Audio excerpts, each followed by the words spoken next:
The last time Christine Wells saw her son Nolan was the evening of July 3rd. She had made the family salmon for dinner. He was heading out to spend the night with friends before the holiday weekend. He stopped at the door, looked back at her, and said simply, "Hey Mom, I'm about to go. I love you."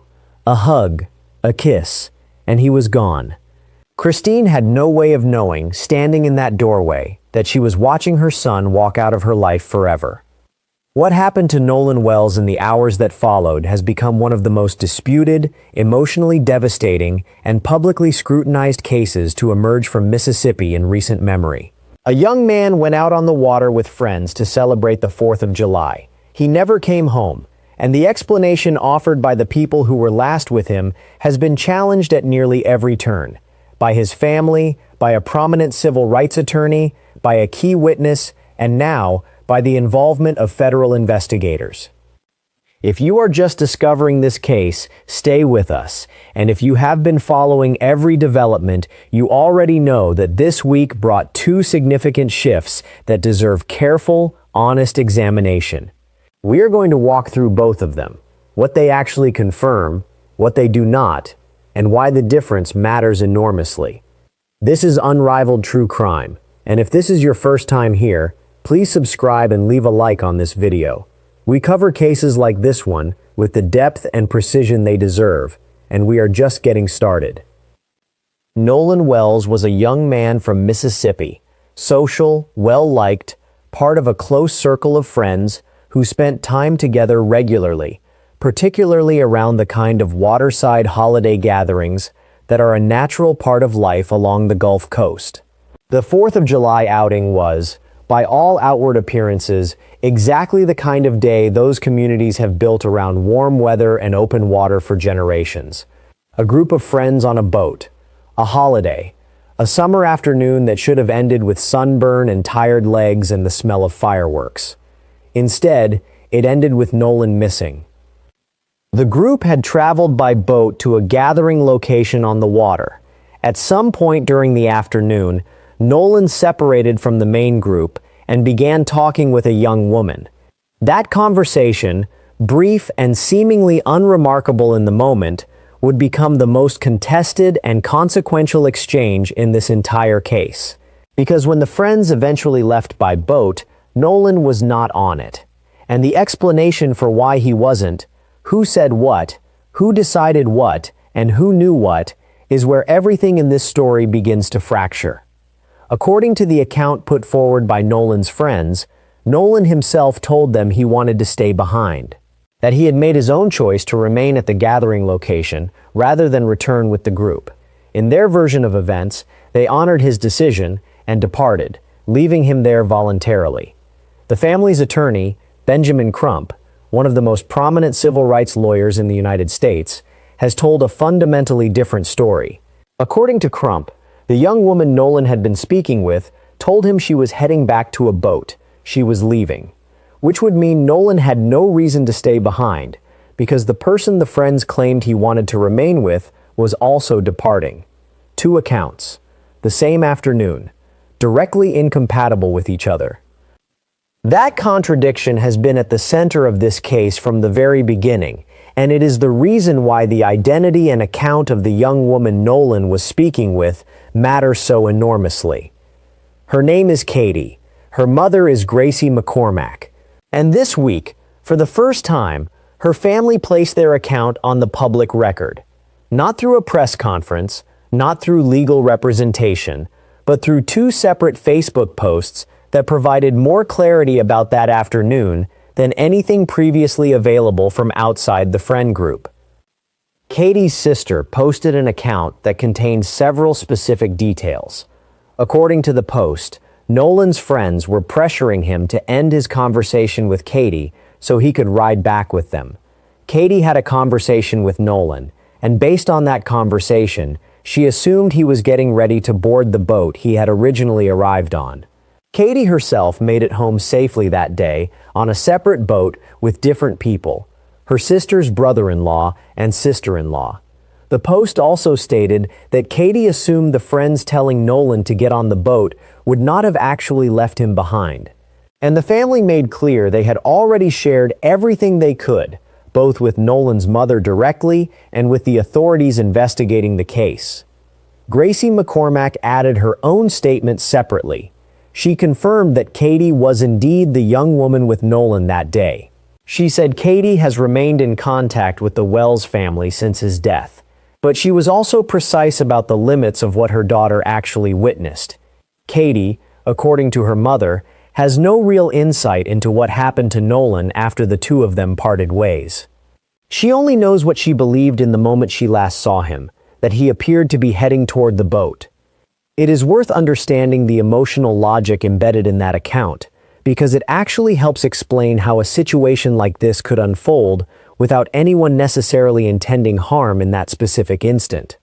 If Katie genuinely believed Nolan was heading toward the boat when they last spoke, she would have had no reason to watch and confirm he actually got on. She assumed it, the way anyone reasonably would after a brief conversation ends and the person you were talking with turns and walks in a particular direction.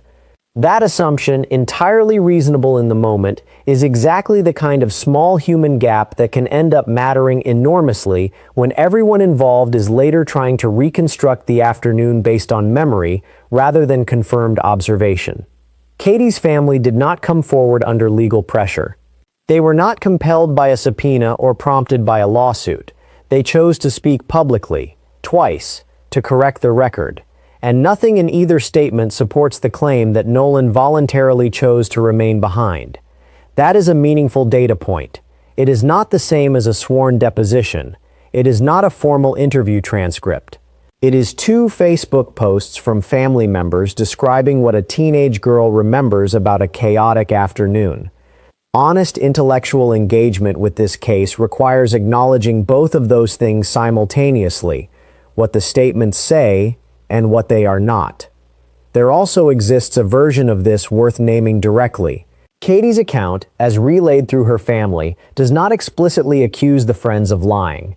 It is possible that Nolan genuinely intended to return to the boat when he last spoke with Katie, and that something changed in the short window between that conversation and whenever the friends say they last saw him.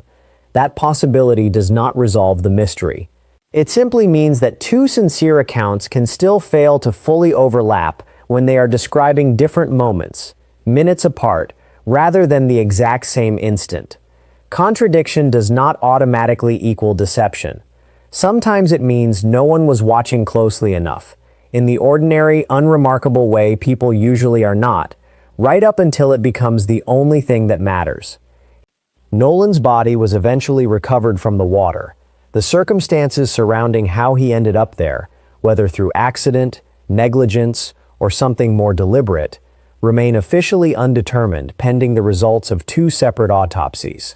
But even before those results were available, the institutional response to his disappearance generated serious questions of its own. More than 13 hours passed between the family's initial report that Nolan was missing and a formal Coast Guard search request being filed. That gap, 13 hours, has never been adequately explained publicly, and it sits at the center of the family's frustration with how the earliest hours of this case were handled. Nolan's phone was eventually returned to his family. When they received it, there was no saved Snapchat content from the entire day of July 4th. Not a single message, photo, or video. The phone had apparently not been accessed before Snapchat's standard 24-hour automatic deletion window had already closed, meaning any digital record Nolan may have created of his own afternoon, his location, his conversations, his state of mind in real time, was permanently gone. Questions surrounding that deleted content, and how the phone was handled before it was returned to his family, have never been publicly resolved. A video circulated widely online that many viewers believed showed Nolan demanding his phone back from someone, an apparent confrontation that suggested either his device had been taken or he was under some form of pressure. Trey Eston Shepard, identified as a close friend of Nolan's, came forward publicly to clarify that the voice in that video is actually his own, not Nolan's.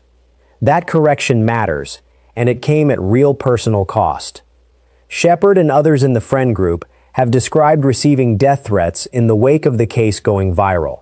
Coming forward to correct a piece of the narrative under those circumstances required genuine courage, regardless of what else remains unresolved about the group's behavior that day. A documented photograph shows Nolan wearing blue shorts on July 4th.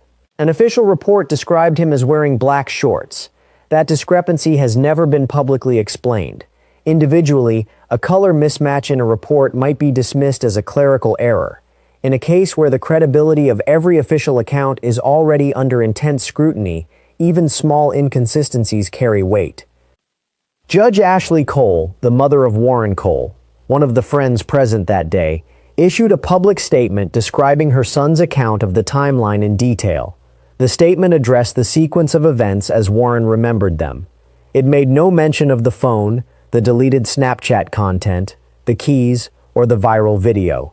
Those omissions were noticed publicly and have never been addressed. All of the friends who were present that day retained legal representation early in the investigation. That is a legal right, and its exercise carries no presumption of wrongdoing. But according to Benjamin Crump, none of the friends or their attorneys have had any direct communication with the Wells family's legal team since the case became public. The combination of early lawyering and sustained silence has contributed to the atmosphere of unresolved suspicion that now surrounds this case. Jackson County Sheriff John Ledbetter's public comments in the early days of the investigation included the phrase, "No foul play was suspected." Those words drew immediate and significant criticism from the family, from legal observers, and from the broader public. Issuing that kind of statement before autopsy results were available, before formal witness interviews had been completed, and before key digital evidence had been properly examined, struck many as premature at best and as an attempt to close off inquiry at worst. This week, the sheriff's public language shifted meaningfully. In a recent update, Ledbetter confirmed that his department has been conducting formal witness interviews. He confirmed that his office has been in direct contact with outside agencies, including the FBI. He said tips from the public have genuinely moved the investigation forward, describing the recent public response as productive. And he stated directly, "This investigation is active and it is ongoing." That is a different posture than the one his office initially presented.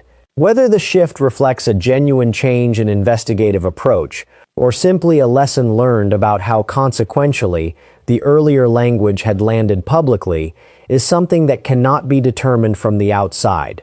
What can be said is that the language itself has changed, and the institutional picture it now describes is considerably more expansive than a single county sheriff handling a local case. The FBI contact is real and confirmed.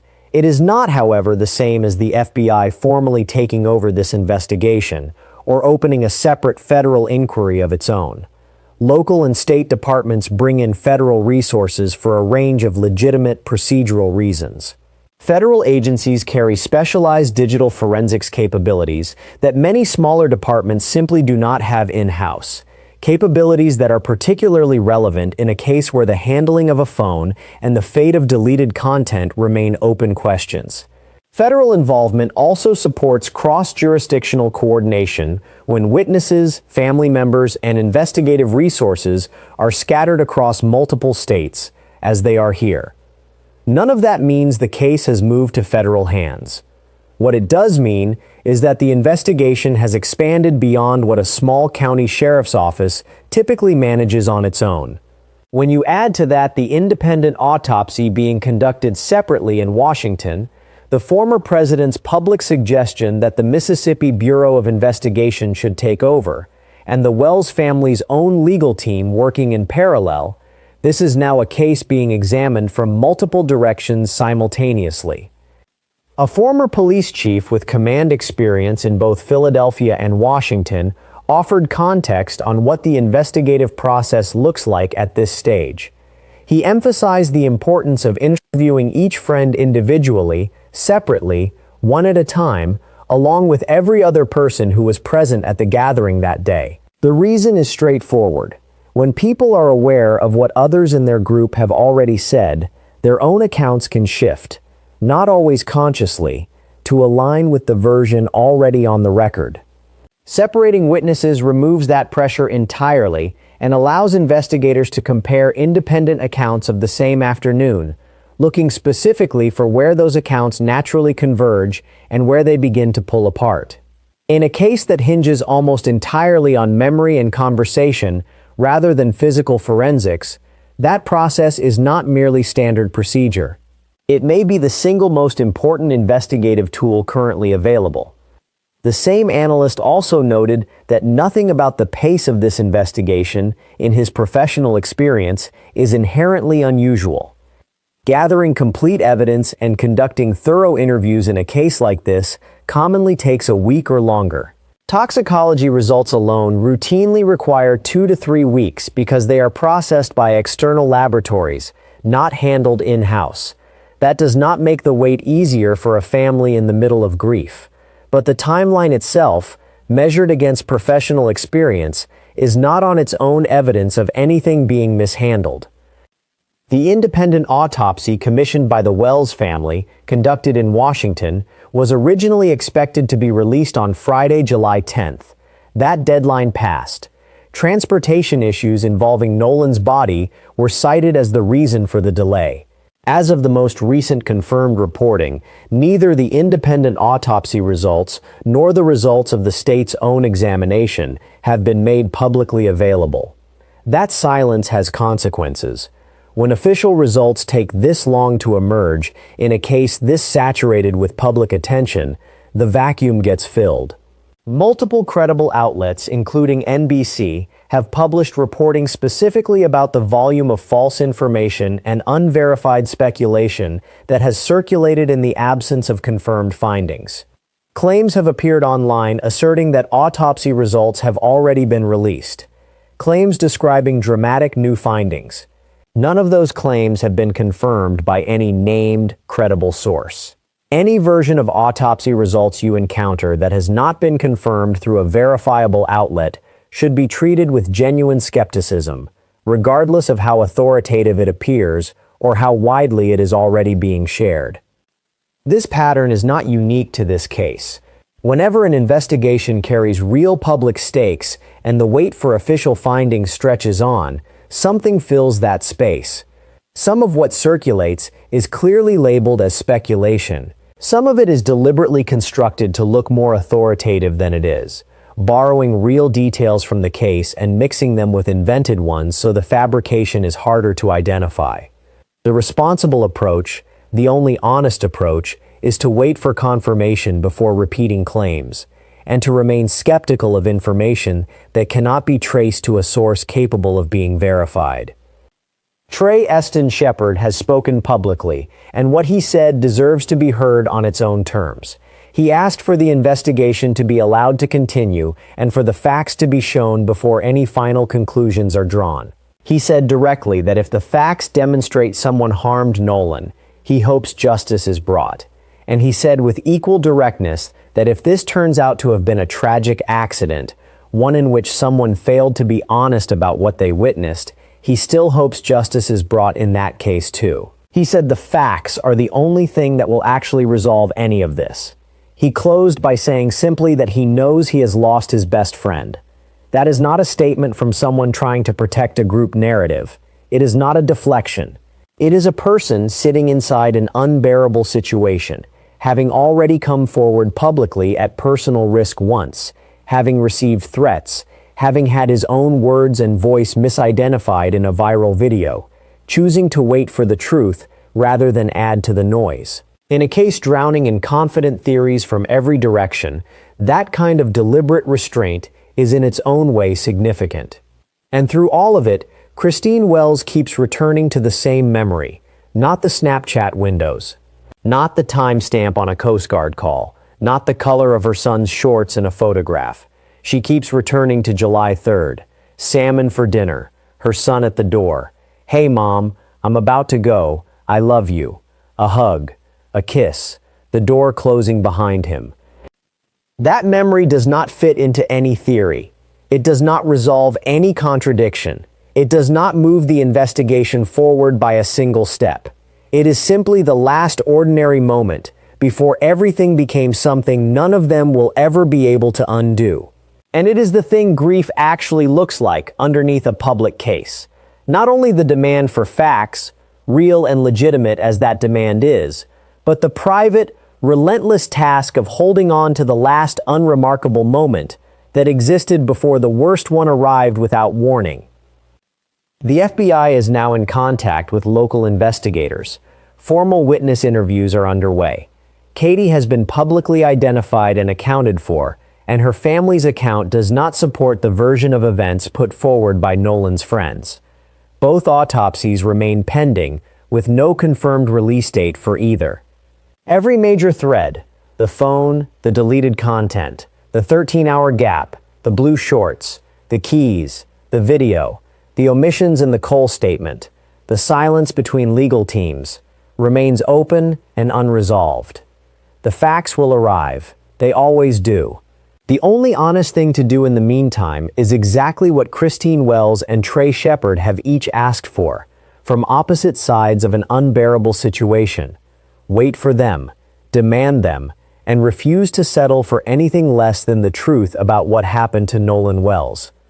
We will be here when those facts come in, verified and confirmed, and we will bring them to you as soon as they are.